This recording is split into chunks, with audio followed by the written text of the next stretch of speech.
Wrong incentives, wrong financial incentives for scientists, even in democratic societies, can be problematic.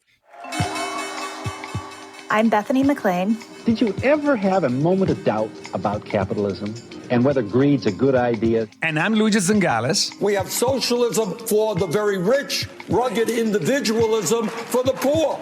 And this is Capital Isn't, a podcast about what is working in capitalism. First of all, tell me, is there some society you know that doesn't run on greed? And most importantly, what isn't? We ought to do better by the people that get left behind. I don't think we should kill the capital system in the process. Today's topic is may seem a little bit different for us because we have a guest who is a scientist. So why does a podcast about capitalism want to talk about science? Because capitalism and science were born roughly at the same time.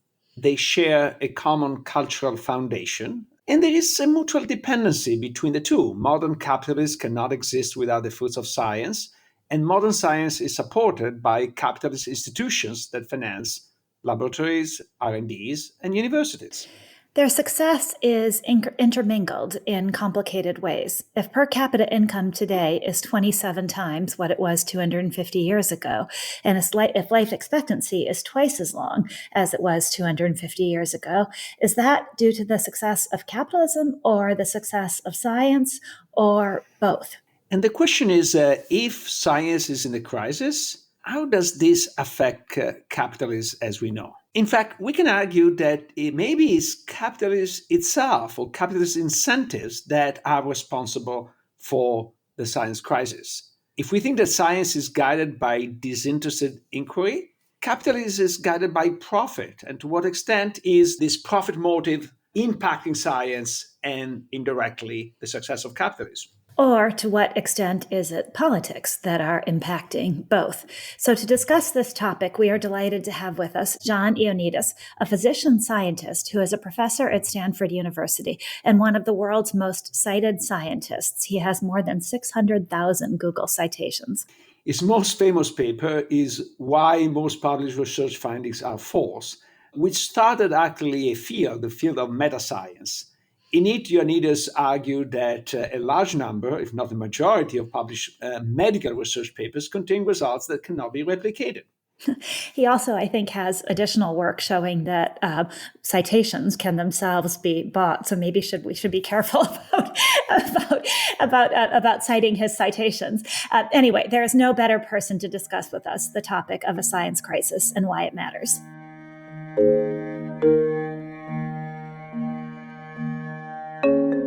So, John, I wanted to start with some of your history. What made you an unorthodox thinker? 20 years ago, you published research, I think it was about 20 years ago, showing that most published claims were false. What do you think it is about your personality that started you down this path? I'm not sure it's a personality issue. It's just the natural evolution of what I was witnessing and the research that I was doing. And it was just very common to see mistakes, flaws, difficult to replicate, plausible results, very weird claims. If anything, my interest was on rigorous methods. I'm the kind of person who's more interested in methodology rather than the results. The results are interesting no matter what. I think if you use rigorous methods, there's no good result or bad result. They're all results to be respected. May I suggest that the reason is that you had to spend, I think, 6 months in the military service in Greece after being, a doctor. I had to do 1 year military service in Italy after I got my undergraduate degree. And that made me an anarchist for the rest of my life. So I think That's a very interesting possibility. I haven't really made the connection, but who knows? I mean, obviously, the military is a crazy world, and any notion of rationality and reason probably disappears very quickly. I did not know that about you, Luigi. So see, all these years into our podcast, and I'm still learning something all the time. I'd love, before we move on to more recent history, I'd love for you to talk a little bit about COVID and what happened to you in the pandemic when you voiced some unconventional views. It's what happened to many people who voiced any views, not conventional or unconventional. I mean, even the definition of what is conventional or unconventional can be challenged depending on who you ask. I think that many scientists very quickly realize that they either have to completely silence themselves, distance themselves, don't deal with that. It's just a crazy world out there. Or if they continue to be engaged, they took sides. So they said, I need some protection. But that probably led to some huge polarizing effect. Personally, I didn't feel that I should seek protection from anyone. I have always argued that politics and this type of forces should not subvert science. They should not affect scientific thinking and reasoning and evidence. So I was just reporting what I found, and that made some people very happy and some others very, very angry. But it's sad that people would not be, or not all people, but some people would just feel that numbers had a color, that they belong to political parties, that they belong to partisan groups, that you had to find one number in order to be a good Democrat or a good Republican or a good supporter of someone. So that's very sad. But I think that one of the concern was that, of course, COVID was extremely disruptive or potentially disruptive to economic activity. And so the economic incentives to minimize the effect of COVID were enormous. And this is where trust in science came big time, that there was a fraction of the population that did not trust science and did not trust the result. And to be honest, I think that some scientists or pseudoscientists were kind of claiming that the damage were much lower because they wanted to continue business as usual. So I think that this created a fracture in the population about this topic. I think it's a very complex narrative, and I think what you point out is valid. There was not one or two voices. There were zillions of voices out there. Some of them more rational than others. Some of them just very heavily conspiratorial theories oriented. But many people were dissatisfied with what they saw as science, or what was being sold as science or followed as science to them. They felt that it was affecting them in multiple ways that were mostly negative. And after a certain point, I think that they generalized their negative response to anything that came out of science. So that science is yet another conspiracy of the powerful against me, against my life, against my family, against my world. It's not for me. It's not trying to help me. It's just trying to make money, help some big tech, some big pharma, some powerful people. It's exploiting me, it's killing me, it's harming me. Not for me. Science is my enemy. Very sad, extremely sad. But I think that leads into a bigger question that I was thinking about, which is, what is science? How would you define it? I remember my father saying to me at one point, he was a doctor, and I remember him saying to me at one point that all science is a process of asking questions. And I wonder if you would agree with that, or if you would define science differently. That's a good start. I think it's a process of asking questions and trying to get answers that are falsifiable, that can be checked, that can be evaluated by other scientists, other people, that can be replicated, that can be refuted, that can see their evidence strengthened or weakened in a cumulative way, and hopefully in a transparent way. Now, science, in order to run well, should have some qualities. It has to be disinterested, has to be universal, there has to be communalism, and there has to be a healthy, organized skepticism. But I think that these values have been eroded at times. I think that they were very seriously eroded in recent years. Most people do not see science as disinterested any longer because there's very strong conflicts of interest. We have been struggling with openness to make science more of a community good, that people can look at data sets, they can look at the codes and the algorithms that people are running to get different results and conclusions, protocols, and how things are done, sharing materials and details about their methods. The large majority of science is not transparent, and it's not possible to just run the machinery that has created it. I think that universalism is something that has created both challenges and advances and problems, because we do see more people doing science. Before the pandemic, I would argue, goodness, why do we have so few scientists? We need more science. We need everybody to be a scientist. And I should have watched very carefully on what I was wishing and saying, because yes, everybody became an expert during these years, and everybody was able to trash the best, most knowledgeable people just with a tweet, completely dismissing them. 20 years ago, the vast majority of research was done in fully democratic countries. Currently, this is some data that I released recently, less than 20% of published research comes from full democracies. The stronger players are either totalitarian regimes. China is currently publishing about 3 times more papers than the US. India is catching up, which is a flawed democracy. It will be number 2 within a few years, outpacing the US. Many other totalitarian countries like Iran see escalating geometrically, not exponentially, productivity in their papers. Are they real? Are they fake? We have evidence that some of that is really fake, no more than that. And organized skepticism, goodness, we've seen it weaponized. We've seen it go completely off target. We've seen it suppressed also and censored and attacked. It's a very delicate good.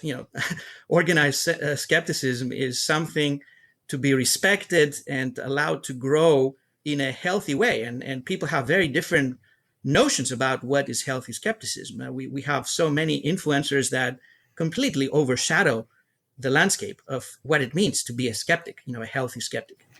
I guess that in that statistic, you consider the United States as still a full democracy, because when you No. see that, so the 20% does not include the United States. It does not include the United States in the last 10 years, roughly. Yeah, the United States is a flawed democracy in the last 10 years, roughly.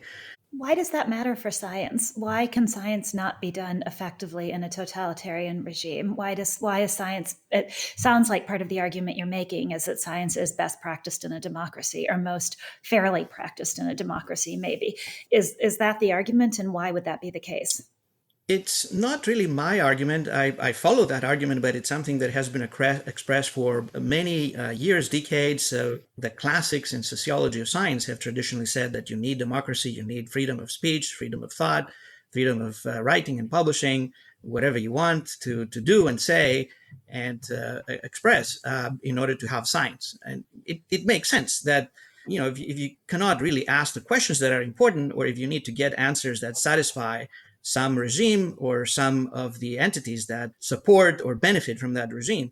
So I expected a slightly different answer, because you're one of the founder of the evidence-based medicine against what you call the eminence-based medicine. So I expected you to sort of say that totalitarian regimes are more naturally supporting eminence-based medicine. But can you explain to our listeners what is evidence-based medicine, and why, from a strong supporter, you started to be a critic more recently?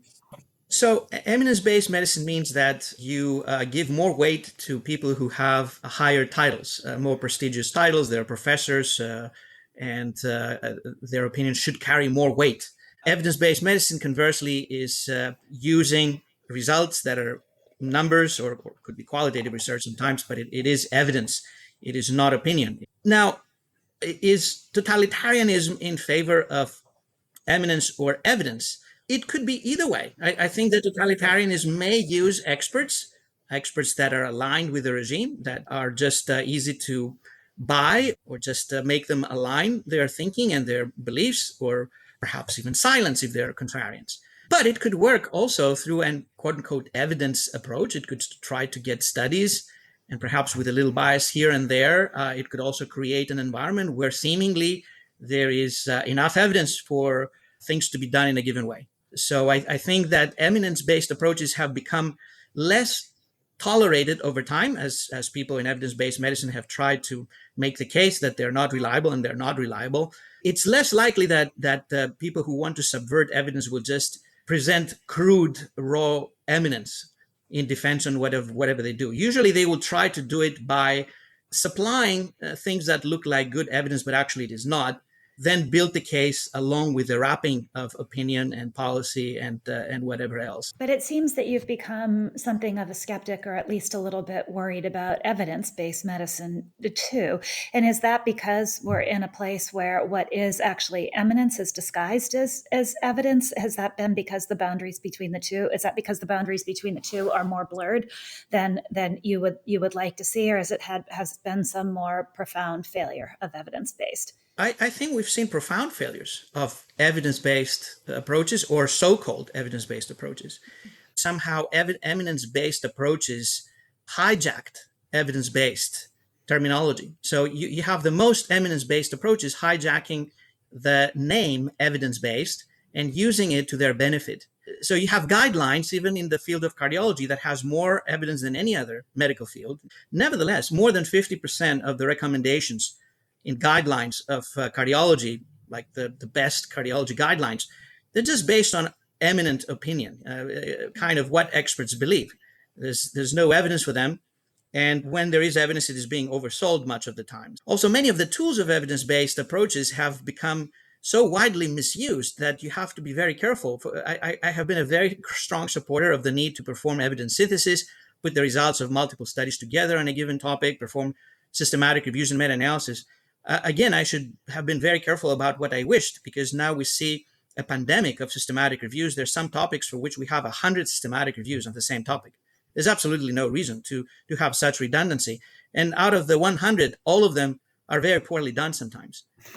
So it is a factory producing lemon cars, and people just love them because they have the stamp of evidence-based medicine, supposedly, but they're just products that should have no value and should be discredited. But there seems to be a little bit of a apparent contradiction between your support for evidence-based medicine and the fact that your most famous paper says that most published research findings are false. Because how can you, if most research findings are false, what is the evidence? Yeah, well, it is the way that 20 years ago when I published that paper. Unfortunately, even now, I think if you take a random paper, just from the 7 million papers that are published every year, if you pick a random one that makes a new claim, it's more likely that it will be false than it is correct. Even though we have seen some structural reforms and some improvements in several fields, but not all fields. Some of the worst fields that were the least reliable have been the ones that have grown completely unchecked and to gigantic proportions, publishing amazing quantities of papers that are unreliable. So the notion that we need evidence-based approaches does not mean that every piece of evidence is to be believed and worshipped. Actually, it needs to be scrutinized, it needs to be checked, it needs to be perhaps reproduced or triangulated somehow. And then, perhaps we can take it to the bank and make some use of it. What is more dangerous, a totalitarian society practicing science, or a society, and here's where I'll invoke Luigi's hatred of the economy and the pandemic with my own hatred of the economy now, with a society that has the wrong economic incentives for its scientists practicing science? I think they can both be bad. I think that, wrong incentives, wrong financial incentives for scientists, even in democratic societies, can be problematic. People are not rewarded for doing rigorous science. They're not rewarded for questioning their own results. They're not rewarded for finding something and then being skeptical about their own findings and perhaps dismantling their own findings if they find that was due to some bias or some winner's curse finding that gets refuted downstream. They're rewarded to come up with extreme, extravagant, eventually unbelievable, much of the time, results that do not really offer much for progress in science, let alone for society. But speaking of structural incentives, hopefully I don't misquote you, and feel free to tell me that I'm completely wrong. But one of the things that intrigued me of what you're saying is that there seemed to be a structural tension between evidence-based medicine and the way we finance research, for example, in the pharmaceutical sector. The pharmaceutical sector owns the data, finances and owns the data that in principle should bring to its own demise. You can't basically get serious research done in this situation. Isn't that the case? There's clearly a conflict here. If we ask the pharmaceutical industry to really come up with the research that will show that their products are good to go and good to market and good to buy and good to make profit. And I think that this is a misallocation of resources. I think that the testing of the products that pharmaceutical industries develop should be done in an independent way by independent stakeholders with public funds. I have proposed even ways that this could be financed. For example, it could be financed with some money from the pharmaceutical industry still, but that would go to a common pool where independent investigators would be able to use to ask the most relevant questions about these products in a more rigorous way, in a more appropriate and biased way. And I think that currently most of the public funding, like NIH, for example, goes into supporting research that probably should be done by the industry. For example, supporting research that is not fully basic science, which I believe public funds should go to. Basic science means you don't know what you're seeking and what you're trying to find. You're going into the jungle and who knows what will come out of it. You cannot promise a deliverable. You cannot promise a product that will come out of it. Maybe hundreds of products will be based on that research eventually, but you just don't know that. You need to be free to explore the jungle. And I think this is fine, to have public funds go that way. But the vast majority of public funds go to translational research where, in theory, there are deliverables. There are products, drugs, devices, biologics, vaccines, tests, whatever, that are to be developed. And I think, this type of work should be done and funded by the industry. They have every reason to want to develop drugs, devices, biologics, vaccines, and tests. That would be the best. They would have the best performance, the best effectiveness, the best accuracy. So I think that they should do that research instead of having all the public funds go in that direction.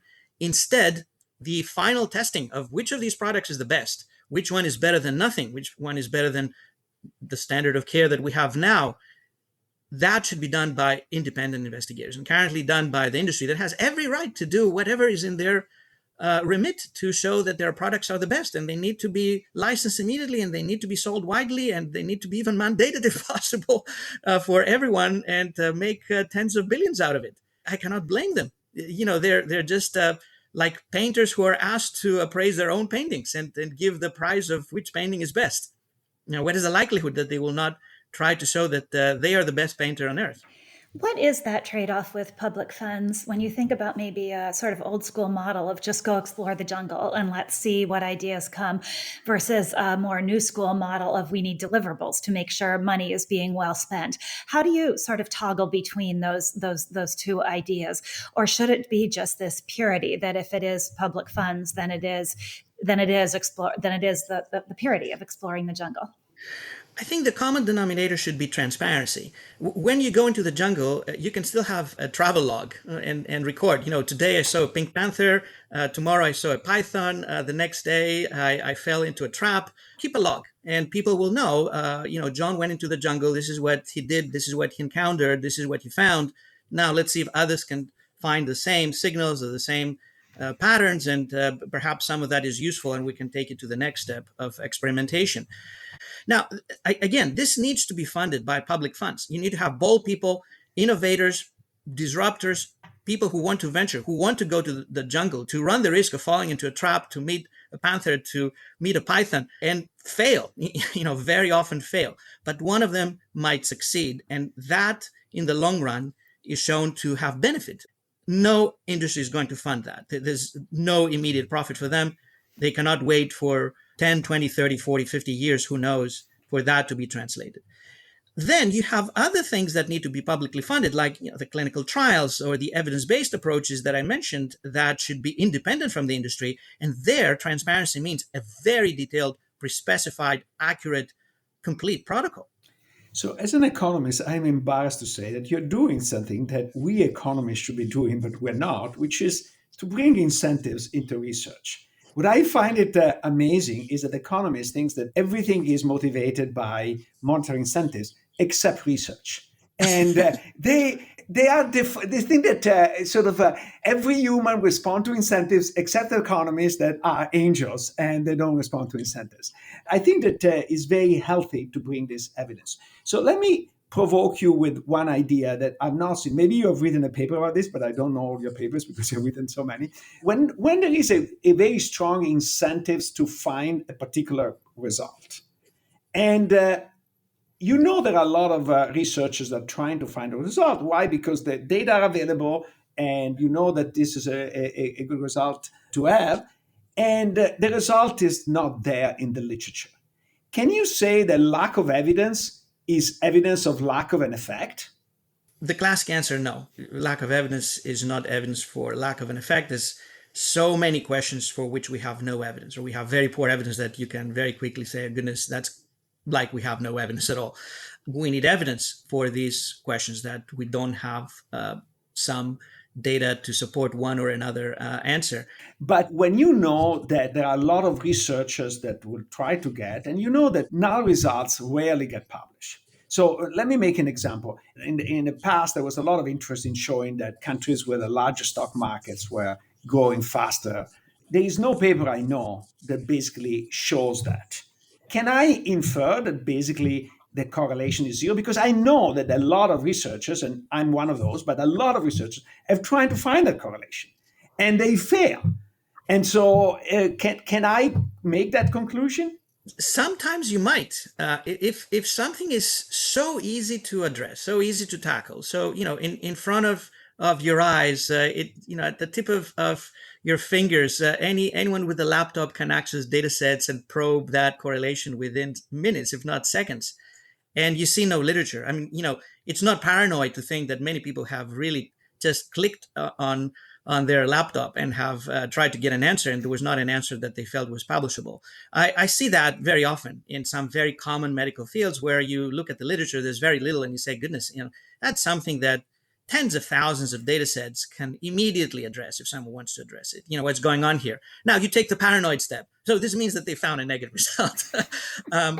It's a paranoid step, but it is probably likely to be true. If it's something that is so easy to do and no one has reported, most likely it is null or something that people don't want to hear about. Conversely, if it's a question that you only can answer if you have private access to, Hubble or Webb telescope, everyone can know who has access to that. That's, clearly a very different story. You have to say no one can really attack that question. The one means that is available, we know that no one has done that, has not looked in that direction of the galaxy. So there's, nothing unpublished. So it takes a little bit of understanding of how a field works and its whereabouts in terms of who is doing what kind of access people have to technologies and methods and tools to generate data.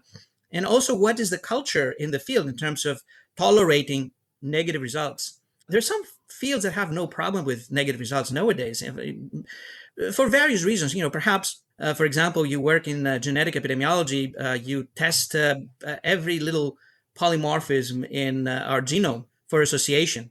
There's no reason to hide some of these polymorphisms from the publication of the results. You just show, here's the entire sequencing, here's the entire genome that I have tested, and this is the results that I have found. Some of them are significant, others are not significant. If you try to eliminate some, people will notice. They will say, what's going on here? Why are you showing me only 22% of what obviously you have tested? So there are some settings where publication bias does not exist. There's even some settings where publication bias exists in an inverse mode, where people prefer negative results. For example, studies of harms of medications. The industry does not want to hear anything about harms. They will do their best to suppress studies that show harm signals, downplay them, not publish them, make a story these are conspirator theories who are talking about harms. The incentive is against positive results. Or people like me who want to show that results are null. I have a bias to show negative results. So who knows? If you have more people like me, maybe you will get more disincentives against positive results. Replication, I don't want to hear about replication. That will mean that my papers are not replicated. I'm kidding, but who knows? Is there a way to draw a clear line between mistakes that may arise from very human cognitive biases, but are not mistakes because of bad incentives, and mistakes that are made because of bad incentives? And how do you think about each category of mistakes? I think the two categories interact. You may have cognitive biases, and this may make you more receptive to doing some research that also has financial conflicts or other more overt conflicts that lead to a particular result. Or conversely, maybe you avoid that explicitly. What we need is transparency. Transparency regarding the financial components should be the easiest to attain, but we know that we have not attained this, even that. I'm not going to dismiss a study because it is funded by a potentially conflicted stakeholder, but I just want to know. And I think that it could be done very well. Who knows? And it may be the best study in the field. But I think it's good to know that this is who has supported it and what kind of involvement they had. Was it that they just get the money and then they shut their eyes, or did they run the protocol? Did they run the analysis? Did they write the paper? Did they do everything and just asked a couple of Stanford and Harvard and University of Chicago professors to put their names to just gain the eminence prestige? Now, the allegiance and cognitive biases are more difficult to decipher. Again, I think we can do a little better in disclosing some of the possibilities. For example, advocacy and activism, especially when it's publicly declared previously. I see no reason why people should not say so. They should be proud. I'm an activist for climate change to be taken seriously. Good for you. But just tell me about it. I'm an activist in trying to get rid of SARS-CoV-2. Thank you very much. Just tell me that you're an activist, and what kind of activism are you proposing? Because maybe what you propose is very reasonable, or maybe it's a little weird, but whatever it is, you should be proud that you're an activist, so you should disclose it. We don't see that disclosed. We had a situation with a paper published in Nature where out of 100 roughly such conflicts of interest of intense publicly disclosed activism for something that, as a theory, zero COVID is like equivalent to flat Earth nowadays. But you had all these people believing that SARS-CoV-2 should be eliminated. Only one of about 100 was disclosed. Why? They were proud to do this. I think that they should have disclosed what they had done and what they were struggling to save the world with. So some of that could be disclosed. Some other aspects are very difficult to disclose. If I like the Mediterranean diet, I'm not an activist of the Mediterranean diet, but I do like Mediterranean diet.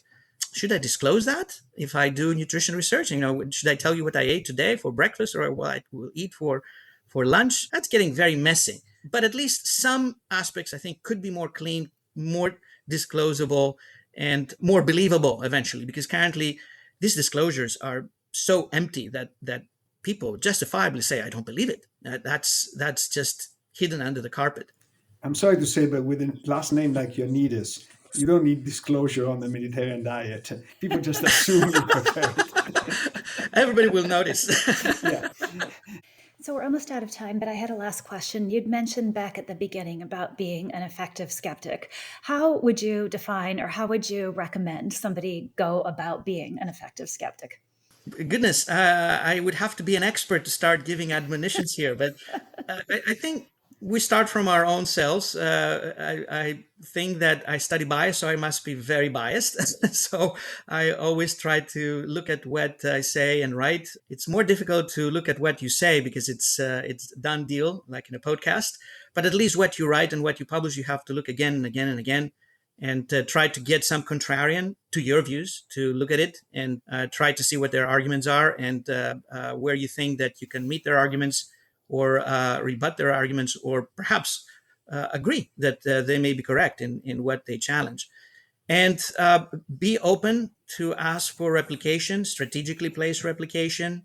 Be ready to alternative possibilities. Don't be inflexible. Science is self-correcting.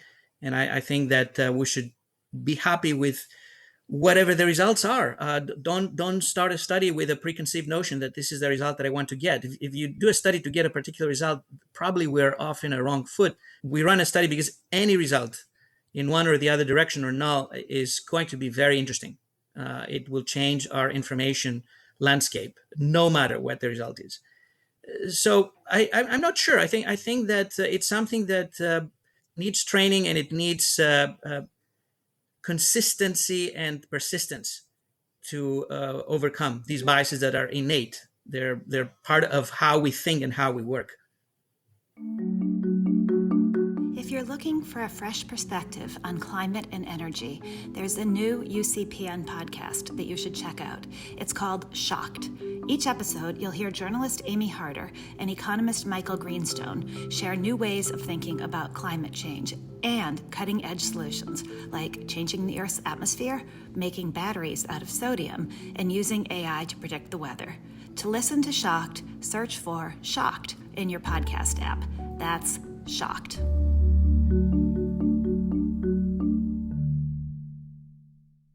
Well, I loved this whole concept of evidence versus eminence. I love frameworks. I love when you hear a framework that helps you organize the rest of your thought. And to me, that idea of, are you hearing this because it's evidence, or are you hearing this because of eminence, and how are those conflated? And when should eminence confer evidence and when should it not? I found all of that just a really, really fascinating framework. My sister and I share this irritation at seeing quoted in everywhere now.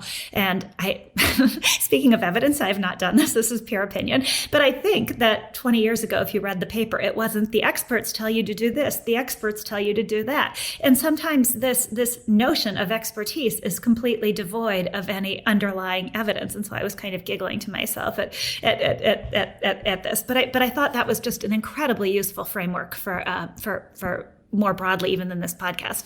Did you? I completely agree. And I actually was a little bit surprised that he didn't use it more when it came to democracy. It was very humble. In a sense, the beauty, but also the threat of evidence-based is that it's equal opportunity in destroying the existing structure.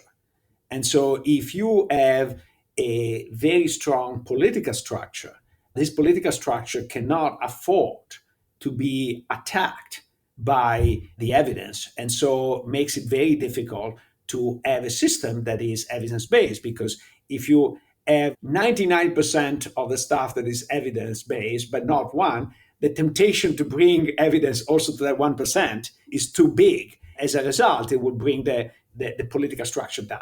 Also, that was another both text and subtext of this conversation, is the way in which what we think of as science is this, in its best incarnation, is this disinterested pursuit of truth, is so interwoven with the times in which we live, the political environment in which we live, and just very human failings, right? From cognitive biases to incentive structures. That was fascinating too, that science is trying to be this disinterested pursuit of truth in a world that, broadly speaking, has always made it very difficult.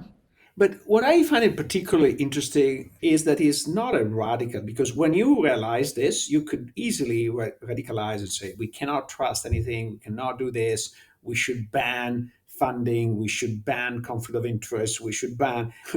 We know how some leaders have gone, without making names, about in this direction. He actually takes a very scientific approach to that, which I would call it the Bayesian approach, i.e. to say, look, we need to factor in these elements, bring some biases. And so we need to correct for the bias, but it doesn't mean that the evidence is useless. It means that need to be de-biased and still can be used. And his papers provide a framework which is a very useful framework. Yeah, I wasn't aware until we began to work on this, and really the extent of it, even until this conversation, of the growing number of scientific papers coming out of totalitarian regimes. And we didn't get to this with him, and nor is it necessarily his area of expertise. But I was thinking how frightening that is, even putting aside politics and misaligned incentives among nation states, how frightening that is in a world of large language models, where all of that slop is going to be increasingly generated, combined into more slop. But that's a really frightening corollary of this, isn't it?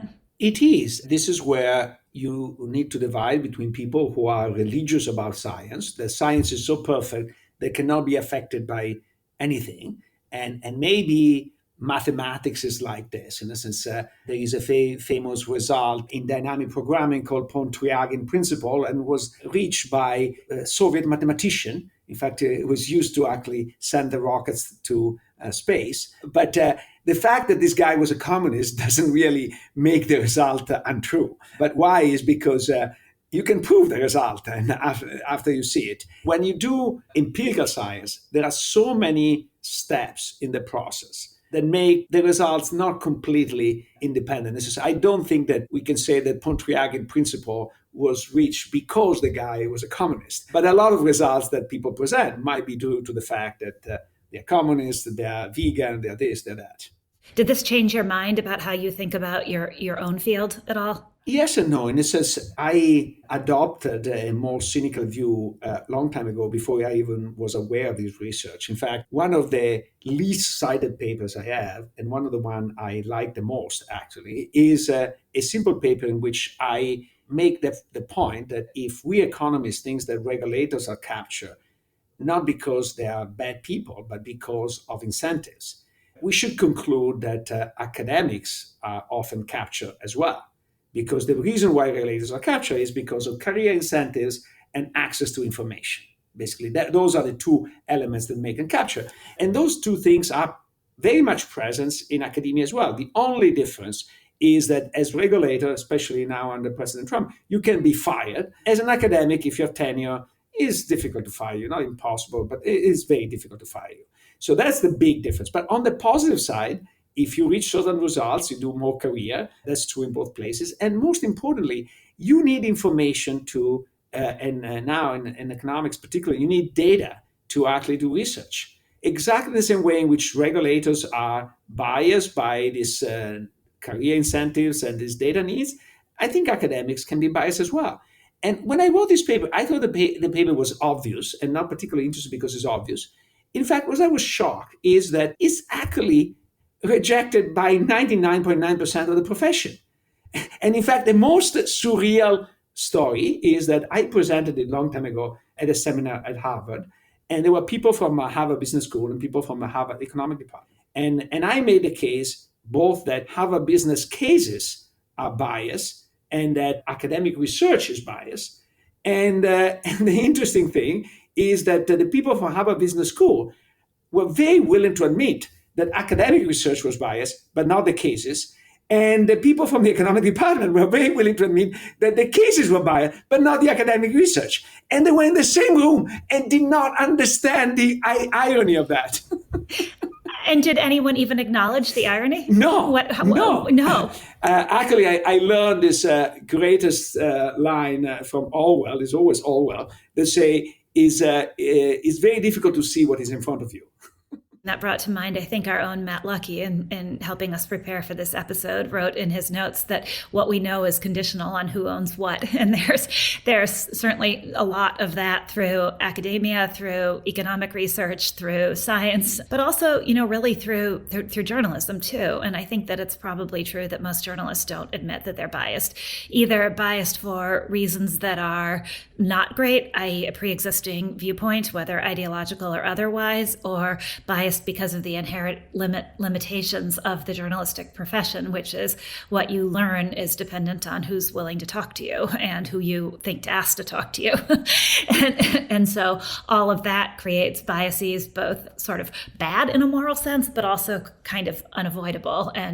But also there is another source of potential bias that interacts a lot with libelous law. And since this is under attack in the United States, I want to bring it up. You know much better than I that when you're a journalist, you're trying to do your best to collect research, but you make mistakes. The question is, if you are massively penalized for one type of mistake and not at all or very little for the other, you are going to report in a biased way. That's not human nature. You're very much afraid of one mistake and not the other. And so if every time you say something negative and wrong about a company, you can be sued. But if you say something positive, nobody sues you, then you're going to bias in favor of companies no matter what.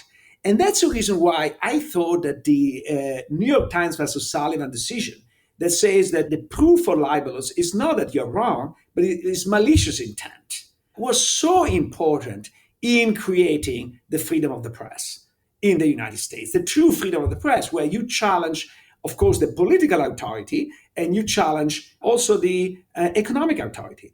And I don't know if you know, but there is a concerted effort now to try to overturn this decision at the Supreme Court level. And there are active groups that are trying to bring cases up to the Supreme Court because they know that Clarence Thomas is very much against New York Times versus Sullivan. And so they hope that they bring a case in which they will overturn, because that will basically kill any ability to criticize any company in the world. Wow, I actually did not know that. And now I'm going to, as soon as we're done recording this, I'm going to go look into that, because that is terrifying. Because the reality is that bias already exists, because many reporters need access to the companies that they cover. And if you write things the companies don't like, they don't give you access. And the same actually is true of Wall Street analysts. Eliot Spitzer did this whole intervention in the start of the 2000s because Wall Street research was corrupted by the fact that the research analysts were being paid by that the investment banks were making money because of buy ratings on stock. So he drew a hard line there. But now the reality is the way research analysts make money through their firms is through access to a company. So the bias still exists. It's just that the incentive and the incentive structure is still there. It's just that what you do in order to cater to that is different. And so I think if you don't need, New York Times versus Sullivan being overturned would obviously be terrible in all the ways you just said, but that bias already exists in journalists who write about companies. So it's bad enough already, I guess, would be my No, point. of course it exists, but I think it would be much, much bigger in the future. But coming back to Ioannidis, what he opened up, and I think this is a very important topic that cannot be just addressed in this podcast, but need to be studied much more, is to what extent the very hard, strong incentives that the system is providing now for research is making research worse. And I think that this is very problematic because, as we said at the beginning, the entire sort of growth of the system is dependent upon the production of better and better knowledge. And if that production function is contaminated, we're really undermining one of the major positive sources of growth of capitalist systems. It's always been the case in science that there have been elements that have distorted the system and biased it. I think the problem with the complexity of our modern world is that can you be transparent? I mean, he was talking about at the end the difficulty of being transparent about some of our inner motives that might dictate what we do. But how can you be transparent enough to have people be able to be legitimately skeptic about what you do and have the means to look at it and think through it for themselves? Can you encourage a world where people open themselves up to that sort of criticism, whether it's because, of course, we all have a disincentive to do that? Those are to me really fascinating questions. I was really intrigued by his criticism of the way we fund research today. Kudos to him, because it's not easy today to criticize the NIH because you are immediately seen as a pro-Trumper, sort of justify what Trump does. But at some level, he's saying that it might not be that crazy to cut out some of the NIH funding, especially if that funding is reallocated to something else. Yeah, if that funding is reallocated to something else, and if that funding is cut out sensibly and strategically and intelligently. And I think we can both say those are big ifs in the current environment, right? Yeah. Yeah. On that note.